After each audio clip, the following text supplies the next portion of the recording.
El más joven de ellos era Desmond O'Neill, de 20 años. Su misión era cubrir el día D. Al igual que sus colegas, O'Neill había sido nombrado sargento, el grado ideal para permanecer cerca de los hombres. Mi cámara era bienvenida, los distraía, diría más tarde.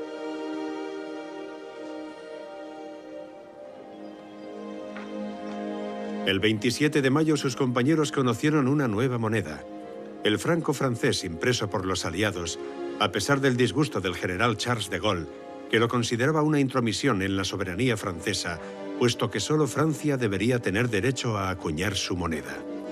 Pero por el momento de Gaulle se mantenía al margen de los hechos y apenas tenía conocimiento de lo que se estaba planeando.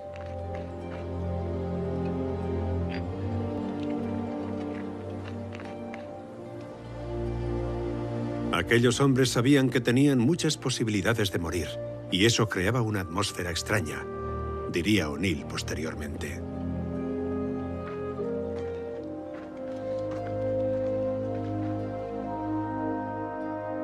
Otro cámara del ejército fue el sargento Ian Grant, de 27 años.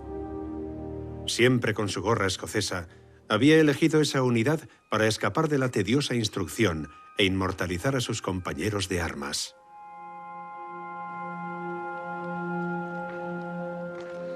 El 31 de mayo, Grant los filmó mientras recibían el folleto en el que se les informaba del país que iban a invadir.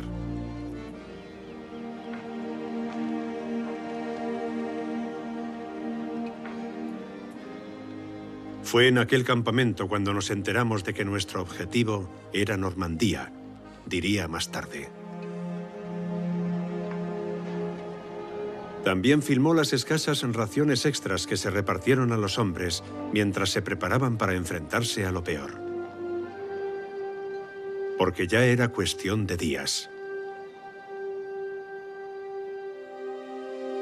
El 1 de junio, Norman Clegg, un cámara que tristemente nos ha dejado únicamente su claqueta, filmó las últimas instrucciones que recibió su compañía. Las filmó desde arriba, como si ya estuviera corriendo riesgos. Pero lo cierto es que lo hizo así para no revelar el lugar en el que iban a desembarcar sus compañeros. Ni siquiera ellos sabían en qué parte de Normandía estaba Ouistreham. Todo seguía siendo alto secreto, por eso habían permanecido aislados de todo el mundo durante las últimas 2 semanas. Pero a partir de ahora la suerte estaba echada para Clegg y sus compañeros cámaras, que se dirigían a los puertos donde daría comienzo su gran aventura.